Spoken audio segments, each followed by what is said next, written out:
Welcome back. It's Kovacs Report, and I've got another amazing book to share with you. The Pale Knight, out from Mad Cave by Peter Milligan with art by Val Rodrigues. I'm going to spoil this right now. It's brilliant.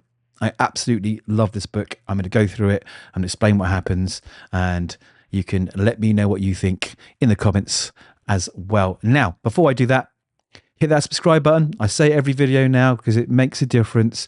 It helps the videos get seen, and it helps me continue just making these silly videos, which hopefully one day will be good and interesting. But until then, give it a little subscribe and hit a like if you like the video. So let's jump straight in because this is an absolute treat.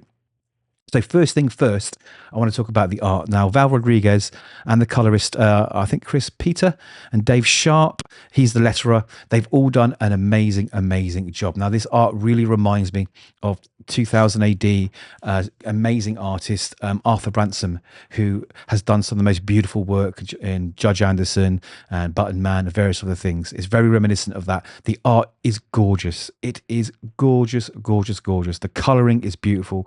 Everything about it is great. And Dave Sharp, again, like I say, has done an incredible job of the lettering. So let's just go. Let's look at this book. So we are way back in 1349, and some knights who have been away in France fighting are returning home to England after a year being away. Now, the Black Plague has been spreading across Europe, and death is everywhere. Death is absolutely everywhere.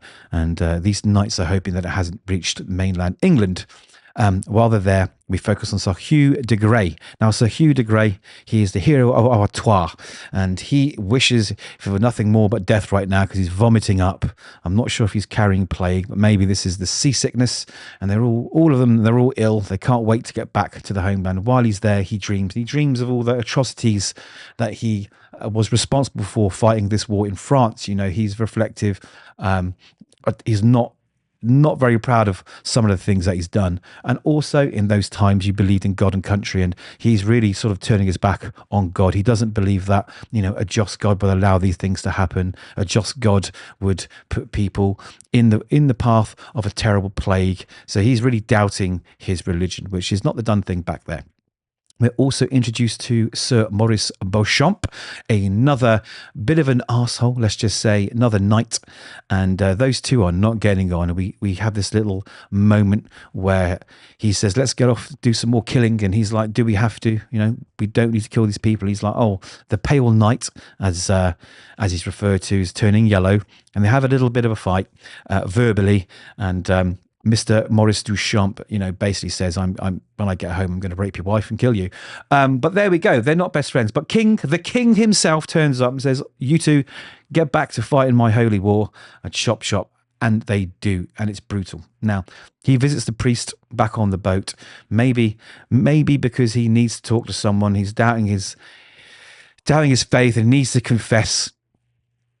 And the priest says to him, "May Almighty God, who has forgiven you, lead you to." And he says, "Stop." He says, "What use is God's forgiveness when I cannot forgive myself?" And this is a real sort of in-depth look at his mindset. This guy, he feels terrible for the things he's done. And he's a good man, and he's done some bad things. Now, this is his squire at the end, his little assistant. And they both land, I think, in Southampton or Portsmouth in the UK. Those were probably two of the major shipping towns, and they find that in fact death has reached the UK. They don't know how far it's moving up, but they find people in a panic who are very superstitious. They're believing that, you know, two-headed dogs are being born. They're looking for something to explain this plague, this death, this pestilence, and they sort of start to fight and turn against each other. We jump back to Sir Maurice Beauchamp, and we learn that he is a master of the art of warfare and fighting, and he will play dirt if he has to. He's also very superstitious, and he puts a lot of faith, pun intended, in holy relics.